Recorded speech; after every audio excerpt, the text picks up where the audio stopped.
had no problem with Gary Payton. It's the same. He should have said that. And I had no problems with Michael Jordan. So that's just the way it goes. He didn't have no problems with me, and I had no problems with him.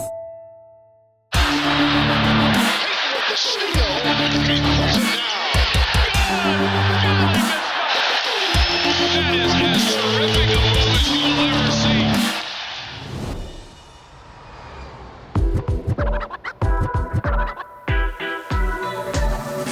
Seattle was there.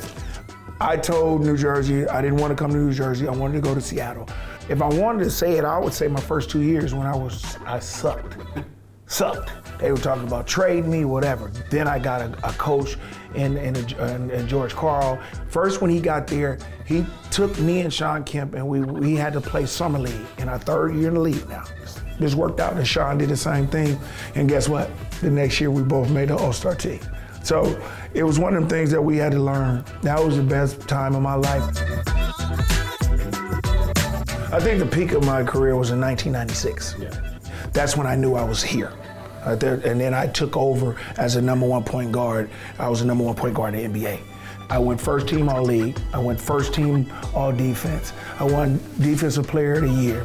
I went to the NBA finals. I was on Dream Team 2, you know what I'm saying? And then I got paid. I got the biggest contract ever that a point guard ever got. So I'm making $13 million a year. It gave me $92 million. I was on so much of a high that you can't get no higher than that in 1996. That was where I was at. I got a chance to play a 72-10 team, which people didn't know we were 65-17.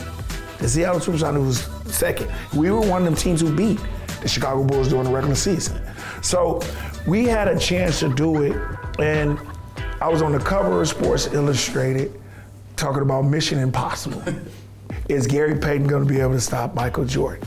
Everybody says that we are biased about our era.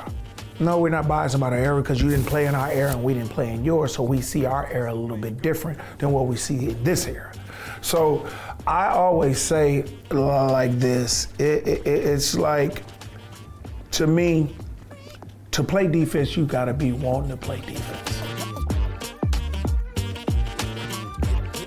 Nobody really talked back to me because I had so much verbiage for them, you know what I'm saying? But the person who surprised me was Larry Bird. Okay. I only played against Larry Bird for 2 seasons, and he was hurt most of the time, right? But he used to tell you where he's gonna shoot it in your face.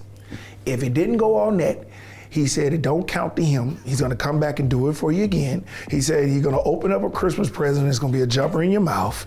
You know, one time we were playing at the Garden, and now this is my rookie year. So Xavier McDaniel was an enforcer during that time. You know, he called him X-Man. And I look around, this Larry Bird coming to the game.